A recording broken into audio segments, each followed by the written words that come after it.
Okwetegeka mu bibiina ebyobufuzi kukolebwa ng'okulonda kwa bonna okwa 2026 tekunnatuuka. Haji Moses Kigongo, omumyuka wa ssentebe wa NRM mu ggwanga lyonna, asabye bannakibiina okugondera ebinassibwawo. Omuntu tajja yekka, alina kumanya nti ekibiina kinene okusinga ffe ffenna. N'olwekyo bw'oba toyagala kuddira mu kibiina kyaffe, twagala nti ojja independent, leero si waffe. Owaffe ajja mu movement. Tiwaliwo kye tutasobola kusolvinga. Tikiriwo.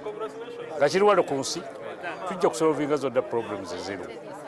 Basinzidde mu kusomesa abakalondebwa ku bifo eby'enjawulo mu NRM okuli LC eyokusatu, eyokutaano n'ebibuga.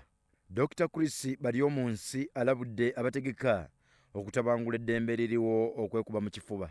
Kinana naye twafuna ba president abali kumpi 10 ngu bajjako ne bavako nga bana Uganda tisibe balonda sibe bajjako naye kati enkola twafyekako eya constitution ne demokrasia okulaba nti ffenna abagala obukulembeze tubufuna kubanga abantu batuwadde akalulu ne tuyingira mu ntebe.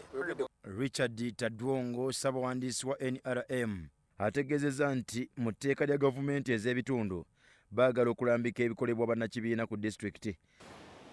Again, I need to thank the Right Honourable Speaker of Parliament that under her leadership we are moving first to amend the Local Government Act to make sure that you as political leaders of the ruling party, you are ex-official members of your local councils.